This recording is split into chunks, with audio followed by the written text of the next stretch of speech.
Kei te haere a Mananui Ramsden ki ngā tiriti o whakaraupō ki te kimi pōti. And how's it going? Good, thank you. We're just doing a bit of work, obviously, to create some awareness around my candidacy. Kei te kimi hoki ngā taiapa mō tōna kanohi.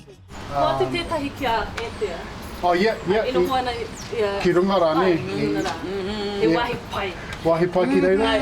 Nō tēnei, tau katua Ramsden mō tētahi o ngā tūru e rua o te wāhi pōti o ōwhanga ki Te Kaunihera Taiao o Waitaha, nō muri i tana wehenga atu i te tūranga Heamana o te runanga o kaikaunihera. E ai ki aia ko ona tūpuna ngā kaitiaki o mua o taua whenua. Koe rā te ōroko haka o te tangata. Nō te taia o te tangata. Ko te taia o te mātāmua, ko te tangata te mātāmuri.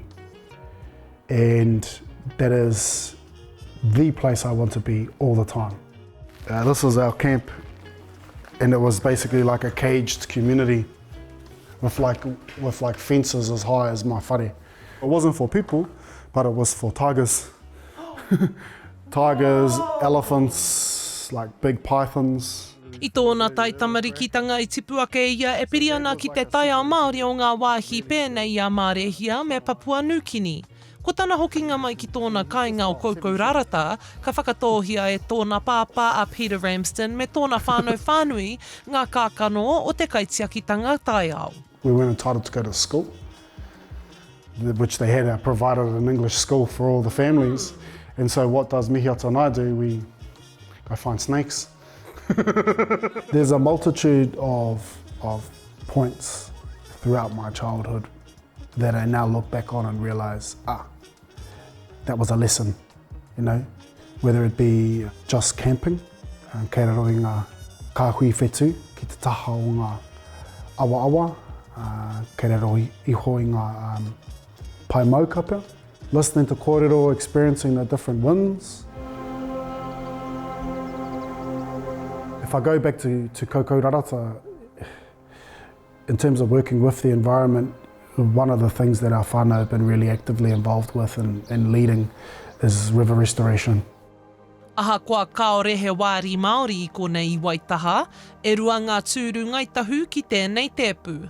Ko tā Ramsden, kaore ia kei te kimi i ēnei tūru, ko tōna ki, ka tū mo te tūranga Heamana.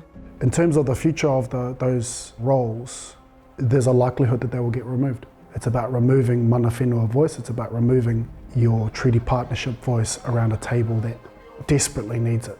And to not have treaty partnership voice at the table is hamstringing growth. A blanket approach over nuances and colour schemes and details across our taiao is a very problematic approach. And leadership is needed in the regions. E ai ki aia, ko ia te kōwhiringa tika mo te tūranga nei. Kia ora. Kia ora. I am someone that brings stability. I'm someone that brings relationships not only across mana whenua but also mātāwaka. I also bring relationships across our Pākehā communities and leaders, as well as that our tangata tiriti communities and leaders. So the time is now.